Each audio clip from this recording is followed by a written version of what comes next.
Hello everyone and welcome to the fundamentals of computer by programming glue. इस video के through मैं एक series शुरू करने वाला हूँ with related to the fundamentals of computer and this will cover all the basic and fundamental knowledge of computer. इसमें हम लोग अपने जो भी एकेडमिक्स से रिलेटेड हैं, चाहे वो 8th हो, 9th, 10th, 12th वो हो, उसको भी कवर करेगा।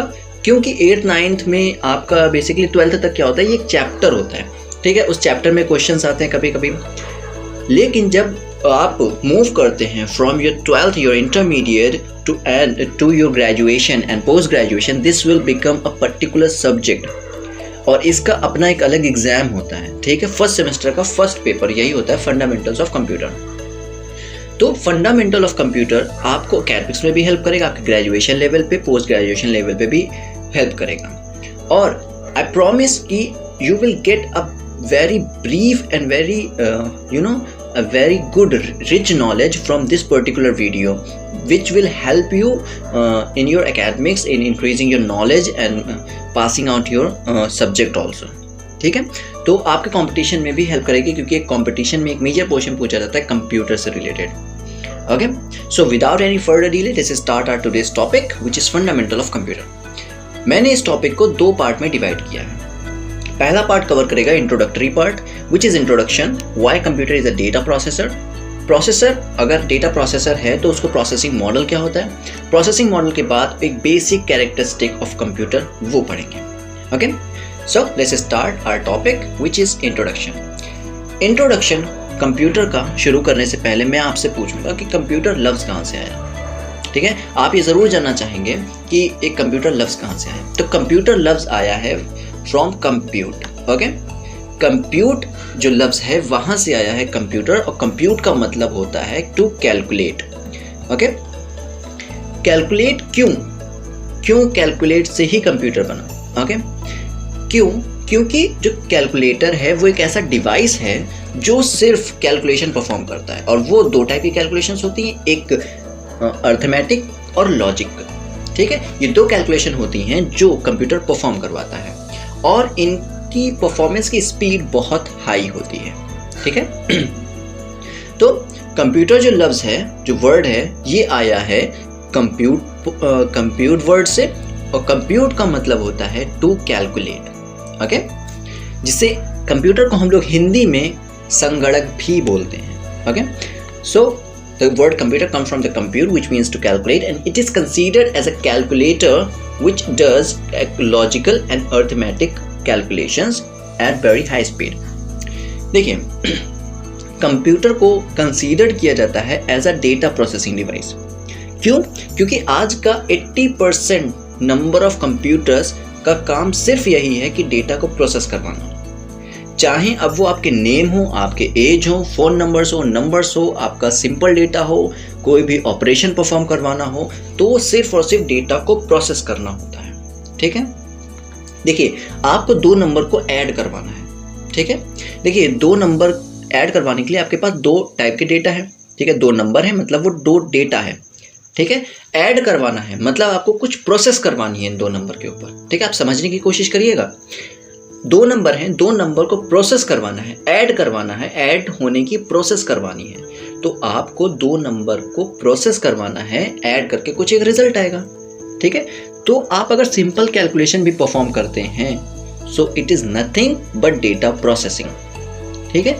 अब अगर आप यही बड़े लेवल पे कर देते हैं तो ये डेटा प्रोसेसिंग का असली रूप ले लेती है, लेकिन एक माइनर से माइनर कैलकुलेशन भी डेटा प्रोसेसिंग ही होती है, क्योंकि आप कुछ इनपुट के तौर पे उसको देते हैं, ठीक है। अच्छा, डेटा प्रोसेसर क्यों कहा जाता है कंप्यूटर को?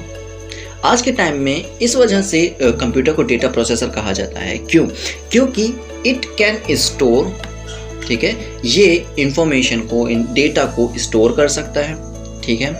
दूसरी बात, ये प्रोसेस कर सकता है, ठीक है। तीसरी बात, ये रिट्रीव कर सकता है डेटा को। किसी भी कंप्यूटर में अगर ये तीन खासियत होती हैं, बेसिकली हम लोग कंप्यूटर को यूज़ किस वजह से करते हैं? देखिए, या तो कोई चीज़ स्टोर करवानी होती है, ठीक है, कुछ चीज़ हमको कंप्यूटर में रखनी है, ओके, कुछ चीज़ें प्रोसेस करवानी है मतलब कुछ कैलकुलेशन परफॉर्म करवाना है, ठीक है। तीसरी चीज़ आती है हमको कुछ कंप्यूटर से निकालना है, ठीक है। ये तीनों चीज़ें हम लोग कंप्यूटर के साथ करते हैं, और ये कुछ नहीं डेटा प्रोसेसिंग में ही आती है। डेटा को कंप्यूटर में डालना, कंप्यूटर से डेटा को निकालना, ठीक है, कंप्यूटर में डेटा को प्रोसेस करवाना, तो ये सब डेटा प्रोसेसिंग में ही आती हैं, ये उसी कैटेगरी में फॉल करती हैं। इसी वजह से कंप्यूटर को एज अ डिवाइस रिफर किया जाता है कि ये डेटा प्रोसेसर है, ठीक है। डेटा प्रोसेसिंग में 3 चीज़ें शामिल होती हैं, ठीक है, 3 स्टेप्स होती हैं। पहला होता है इनपुट, दूसरा होता है प्रोसेसिंग और last which is third output.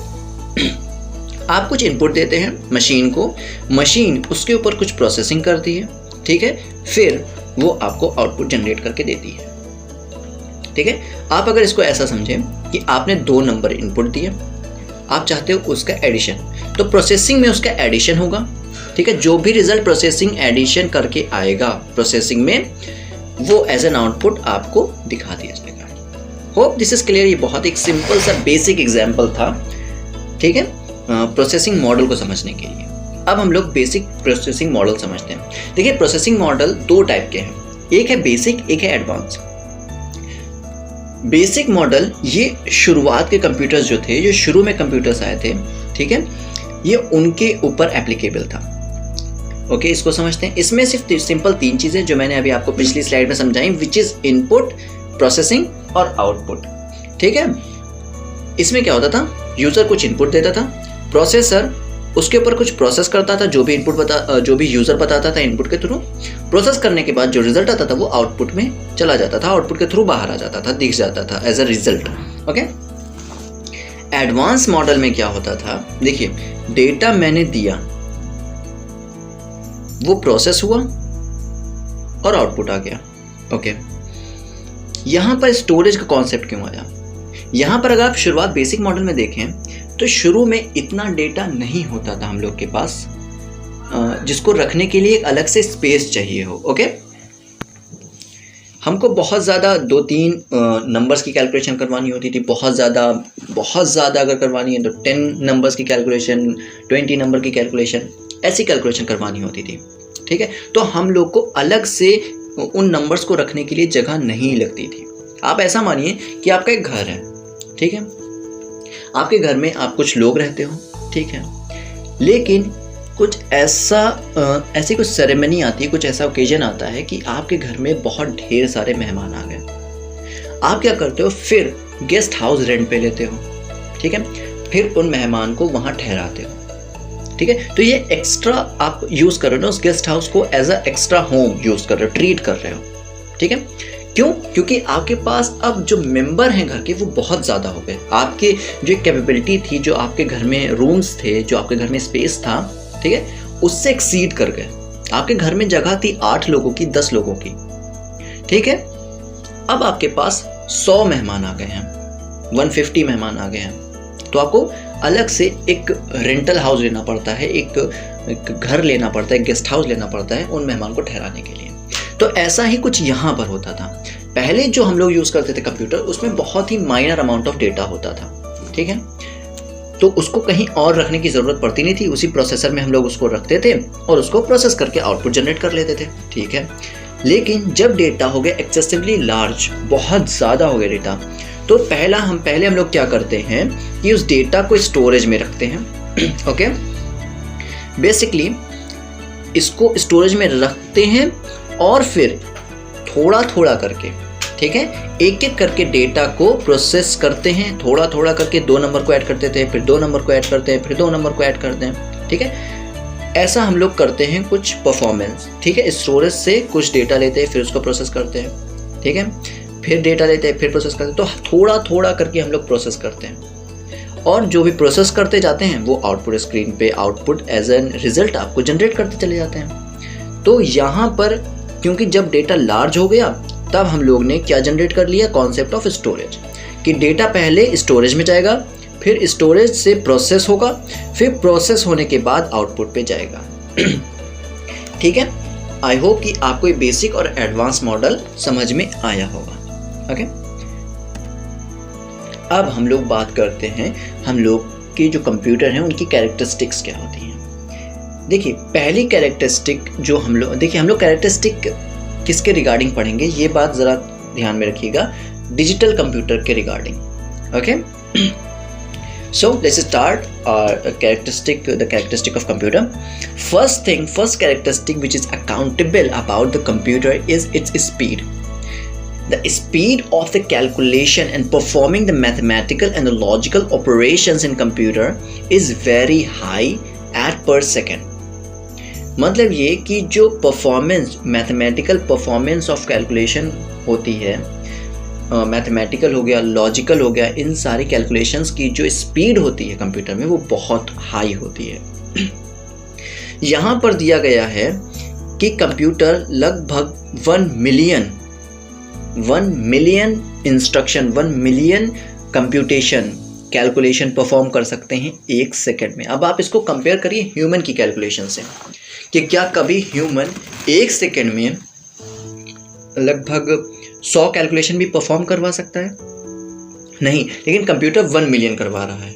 और मैं आपको बताता चलूँ कि ये जो डेटा है ना 1 मिलियन पर सेकेंड का, ये बहुत पुराना डेटा हो चुका है।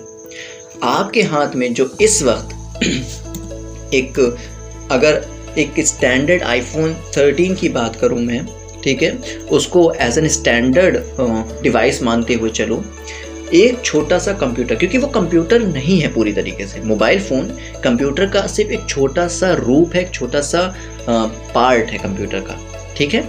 लेकिन वो एक छोटा सा पार्ट भी जो कंप्यूटर है आईफोन 13, वो आईफोन 13 का जो प्रोसेसर है बायोनिक A15 में भी, वो 1 सेकेंड में 1 ट्रिलियन कैलकुलेशन परफॉर्म करवा सकता है। अब आप खुद सोच सकते हैं कि ये कंपैरेटिवली कितना स्पीड है, ये इसमें कितनी स्पीड है कंपैरेटिवली टू ह्यूमंस, ठीक है। तो first thing which is accountable to computer characteristic which is its speed. उसकी स्पीड, जो एक्यूरेसी और स्पीड है कैलकुलेशंस की, वो कंप्यूटर की बहुत ज़्यादा होती है, ठीक है।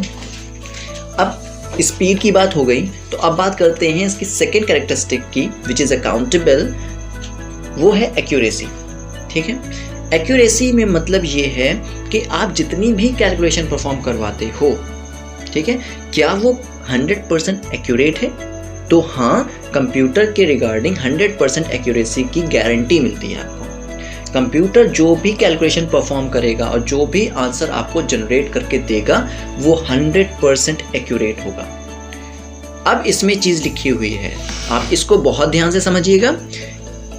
एरर तब आ सकती है, डेटा जो आपकी कैलकुलेशन होती हैं वो इनएक्यूरेट तब हो सकती हैं जब आपने जो डेटा है उसके पास, जिसके पर वो परफॉर्म कर रहा है, कैलकुलेशंस परफॉर्म कर रहा है, वो डेटा इनएक्यूरेट हो। इनएक्यूरेट का मतलब, देखिए आप एक एग्जांपल समझिए, आपको 2 नंबर का एडिशन करवाना है, ठीक है। आपने कहा मुझे 3 और 4 का एडिशन करवाना है, ओके। आपने 3 और 4 का कैलकुलेशन अपने दिमाग में बैठा के रखा हुआ है, ठीक है। 7 आता है, ठीक है। आपने कुछ नंबर, 2 नंबर आपने इनपुट दिए और आपने गलती से 3 की जगह आपने 4 दे दिया, तो आपने 4 + 4 कर दिया, 3 + 4 नहीं, 4 + 4 कर दिया, तो आंसर आ रहा है 8। अब आप उसके ऊपर कैलकुलेशन लगाए जा रहे हैं कि 3+, मतलब सिर्फ एग्जाम्पल है ये कि 3 + 4 तो होना चाहिए 7, 8 क्यों आ रहा है? वो इस वजह से आ रहा है। आप ये नहीं कह सकते कि कंप्यूटर ने गलती करी, आप ये कहेंगे कि आपने गलती करी है डेटा देने में। आपने डेटा जब गलत दिया, आपने 3 की जगह उसको 4 कर दिया, तो 4 + 4 अब कर रहा है वो, ठीक है। तो 4 + 4 तो 8 ही आएगा ना, आपको चाहिए था 7, आपने डेटा गलत इनपुट किया, इस वजह से वो इनएक्यूरेट आंसर दे रहा है, ठीक है। तो ये बात आपको ध्यान रखनी होगी कि कंप्यूटर 100% एक्यूरेट कैलकुलेशन करता है विद हाई स्पीड, और एरर तभी अकर होती है जब जो आपने डेटा इनपुट करवाया है वो इनएक्यूरेट हो, ठीक है। अच्छा, तीसरी चीज़ आती है डेलीगेंस। डेलीगेंस क्या चीज़ होती है? डेलीगेंस का मतलब ये होता है कि जितनी कंसिस्टेंसी से आप पहला ऑपरेशन परफॉर्म करवाएं, उतनी ही कंसिस्टेंसी, कंसंट्रेशन, एक्यूरेसी से आप लास्ट जो कैलकुलेशन है वो परफॉर्म करवाएं, लास्ट ऑपरेशन परफॉर्म करवाएं। एग्जाम्पल के तौर पे आप ये समझिए, मैंने आपको दिए हैं 20 क्वेश्चंस, ठीक है, सेम टाइप के।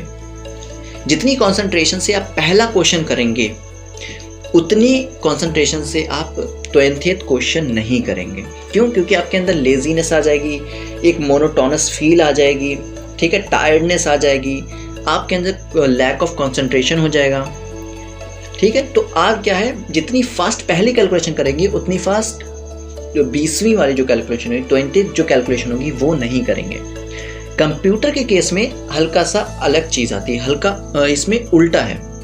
जितनी परफॉर्मेंस से, जितनी कंसंट्रेशन से, जितनी एक्टिवनेस से, कंसिस्टेंसी से, एक्यूरेसी से पहली कैलकुलेशन परफॉर्म करवाता है, उतनी ही कंसिस्टेंसी के साथ ये लास्ट कैलकुलेशन भी परफॉर्म करवाता है। ओके, तो ये कभी भी अपना कंसंट्रेशन नहीं खोता, इसके अंदर this can not feel a monotony, ये कभी टायर्ड भी नहीं होता। ओके, तो ये 3 कैरेक्टरिस्टिक समझ ली। अब समझते हैं वर्सिटैलिटी। वर्सिटैलिटी का मतलब ये है कि देखिए, हम अगर सेम टाइप की कैलकुलेशन परफॉर्म करवा रहे हैं तो उसमें वो एक्यूरेट भी हैं, स्पीड से भी हो रही हैं। जैसे कि आपको मैं कहूँ 1+2, पहली बार मैं कहूँ 1+2 3, ओके, या मैं सिंपल से कह लूँ, मैं कहूँगा आपसे 3 × 9, 3 × 9, आप कहेंगे 3 9s, ओके, 3 9s 27, ओके। आपने पहली बार में ये चीज़ कह दी, फिर मैंने ऐसा कहा 3 × 9, फिर आप कहेंगे 3 × 9 27, फिर मैं आपसे बार बार सेम चीज़ करवा रहा हूँ तो आपको स्पीड बढ़ जाएगी, ठीक है। लेकिन मैं अगर बीच में ही आपका काम चेंज कर दूँ, मैं आपसे कह दूं कि 27 / 3, तो थोड़ा सा उल्टा हो गया, थोड़ा सा आपको टाइम लगेगा। लेकिन आपका काम जब चेंज हुआ तो आपको हल्का सा टाइम लगेगा, एक माइनर सेकंड्स लगेंगे, 2 सेकंड 1 सेकंड लगेगा उस चीज़ को समझने के लिए कि पूछा क्या गया। लेकिन कंप्यूटर जो होता है वो क्या करता है, वो डिफरेंट वर्ड्स को same accuracy, same speed, same efficiency के साथ करता है। मतलब जितनी स्पीड, जितनी एक्यूरेसी के साथ वो 3 × 9 करेगा, ओके, उतनी ही एक्यूरेसी के साथ वो 27 / 3 भी करेगा।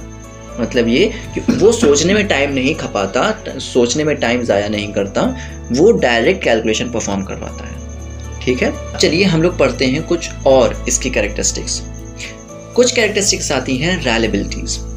रैलेबिलिटीज़ मतलब ये कि आपसे, जैसे कि हमने आपको कुछ नंबर्स दिए, मैंने कहा कि आप इसको ऐड करिए, ठीक है, एक सेट ऑफ नंबर है, मतलब एक लार्ज नंबर ऑफ सेट है, ठीक है। मैंने आपसे कहा है कि इसको आप ऐड करिए, कुछ परफॉर्मेंस करवाइए, कुछ इसके ऊपर ऑपरेशन परफॉर्म करिए, असेंडिंग ऑर्डर में, डिसेंडिंग ऑर्डर में, ठीक है। तो क्या होगा कि बहुत ही अगर लार्ज डेटा है तो आपको अरेंज करने में पहली बात तो टाइम लगेगा, दूसरी बात हो सकता है कि जो सेट, जो भी आंसर आपका आए पहली बार में, उसी सेट को अरेंज करने में दूसरी बार कुछ और आंसर है, क्योंकि आपके पास गलती के चांसेस होते हैं। एज अ ह्यूमन आप गलती कर सकते हैं, आपकी ये टेंडेंसी है क्या, एरर करना, गलती करना, क्योंकि हम लोग के अंदर इनबिल्ट फीचर है, गलती करना हम लोग के अंदर लाजमी है, वो उसमें कोई प्रॉब्लम नहीं है, इट्स ओके। लेकिन कंप्यूटर क्या करता है, कंप्यूटर अपने आप को अलाउ नहीं करता है कि वो गलती करे। तो कंप्यूटर जैसे कि एक सेट ऑफ डेटा के ऊपर जो भी चीज़ें परफॉर्म करनी है, ठीक है, जो आंसर वो पहली बार में उस डेटा के ऊपर देगा वही वो एनर टाइम पे देगा। आप चाहे 50 बार करवाइए वही के सेम कैलकुलेशन, वो सेम कैलकुलेशन बार बार आपको आंसर में वही चीज़ ला के देगा, ठीक है। जैसे कि आपने अपने एग्जाम, अपने 10th क्लास में या 9th क्लास में आपने जब कुछ क्वेश्चंस लगाते हैं सिंप्लीफिकेशन के या किसी भी चीज़ के, ठीक है, तो उसमें आप छोटी छोटी सी गलतियां कर देते, तो जिसकी वजह से आंसर हर बार डिफर कर जाता है, ओके। लेकिन कंप्यूटर में ऐसा नहीं होता, कंप्यूटर में आंसर कभी डिफर नहीं करता, ठीक है। लेकिन अगर करता भी है तो आपको पता है क्यों, क्योंकि आपने डेटा जो है वो इनपुट गलत किया है, ठीक है। तो डेटा जो अगर इनपुट सही हो रहा है बार बार, तो बार बार वो वही आंसर देगा, कभी भी वो अपने आंसर में डिफ्लेक्ट नहीं होगा, ठीक है। इसमें लिखा हुआ भी है, आप चाहें तो इसको पढ़ें। If we give same set of input any number of time we will get the same result. हम जितनी बार एक सेट ऑफ डेटा जितनी बार इनपुट करेंगे और उसको प्रोसेस करेंगे, वो सेम रिजल्ट जनरेट करेगा। अच्छा, अब कुछ चीज़ें हैं कंप्यूटर के बारे में जो बहुत ही नॉर्मल है। पहले ये कि ये ऑटोमेशन पे काम करता है, मतलब ये कि this will work without human intervention. मतलब ये कि ये बिना ह्यूमंस के इंटरफेयर के अपना काम कर सकता है ऑटोमेटिक तरीके से, ठीक है। दूसरी चीज़ मेमोरी इसका एक बहुत ही स्ट्रॉन्ग पार्ट है इसके लिए। क्यों? क्योंकि मेमोरी के थ्रू अपनी जितनी भी चीज़ें होती हैं उसको याद रखता है। जैसे कि मैं आपसे कहूँ कोई चीज़, जैसे आपने जो कॉन्सेप्ट अभी पढ़ा, आप उसको 50 साल बाद याद नहीं रख सकते। ये भी ह्यूमन टेंडेंसी है, क्योंकि इतने लंबे टाइम के लिए आप कुछ चीज़ें भूल जाते हैं, क्योंकि हम लोग के पास एक शॉर्ट टर्म मेमोरी होती है, एक लॉन्ग टर्म मेमोरी होती है। हम लोग जो भी कॉन्सेप्ट पढ़ते हैं वो एक शॉर्ट टर्म के लिए होते हैं, कब तक के लिए, या बहुत ज़्यादा एग्जाम क्रैक करना है या इंटरव्यू क्रैक करना है, ठीक है, तभी तक के लिए हम लोग के पास रहता है वो कॉन्सेप्ट। थोड़े थोड़े जैसे टाइम डिले होता चला जाए हम लोग अपनी मेमोरी लूज़ करने लगते हैं उस पर्टिकुलर कॉन्सेप्ट के रिगार्डिंग। लेकिन कंप्यूटर की जो मेमोरी होती है, कंप्यूटर अपनी मेमोरी के थ्रू कोई भी चीज़ लूज़ नहीं करता। आप अगर कोई चीज़ उसमें आज स्टोर करते हैं, कोई डेटा आप आज स्टोर करते हैं और आप 50 ईयर्स लेटर उस डेटा को रिट्रीव करते हैं, तो that will be same, okay. जो आज आपने डेटा स्टोर किया वही आपको 50 साल बाद भी वही डेटा मिलेगा। अब कुछ छोटी चीज़ें कि कंप्यूटर का अपना कोई IQ नहीं होता, कंप्यूटर की अपनी कोई फीलिंग्स नहीं होती। देखिए, कंप्यूटर की अपनी कोई फीलिंग्स तो नहीं होती और IQ भी नहीं होता। अब आप ये सोचेंगे कि जो रोबोट्स होते हैं आजकल के दौर में, जो रोबोट्स हैं वो तो काफ़ी ज़्यादा फील भी करने लगे हैं और उनके पास कुछ IQ भी होता है। आपका जो गूगल असिस्टेंट है या एलेक्सा हो गई या सीरी हो गया, इसके पास तो IQ है, ये सोच सकता है। ज़रा आप इसको ध्यान से सोचेंगे तो ये IQ ह्यूमंस ने डाला है, ओके। ये IQ जो मशीन में, जो कंप्यूटर में बिल्ट हुआ है या जो डेवलप हुआ है, ये ह्यूमंस का डाला हुआ है। इसका अपना कोई IQ नहीं होता।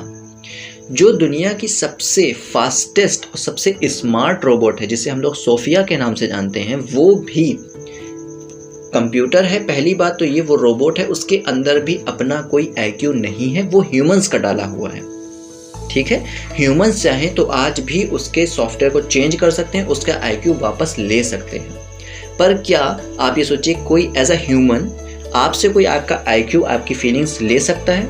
नहीं, ठीक है। तो कंप्यूटर का अपना कोई IQ नहीं होता।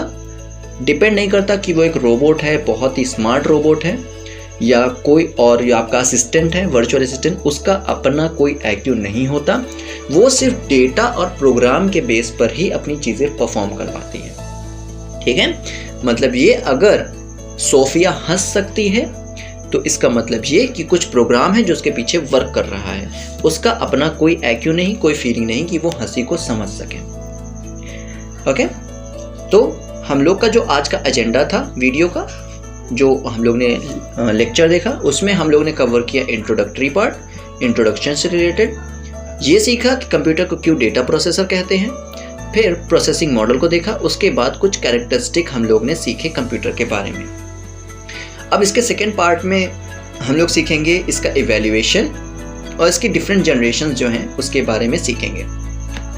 तो अगर ये वीडियो आपको अच्छा लगा हो तो इस वीडियो को लाइक करिए, चैनल को सब्सक्राइब करिए, और अगर आपका कोई भी क्वेश्चन है इससे रिलेटेड, वैसे तो मैंने पूरी कोशिश करी है इसको समझाने की, फिर भी अगर कोई क्वेश्चन है, कोई डाउट है, किसी का कोई कैरेक्टरिस्टिक आपको समझ में नहीं आई है, तो आप चाहें तो वो मुझे कमेंट सेक्शन में पूछ सकते हैं, या ईमेल के थ्रू पूछ सकते हैं, या आप मुझे व्हाट्सएप कर सकते हैं, ठीक है। तो thank you for watching, till then take care.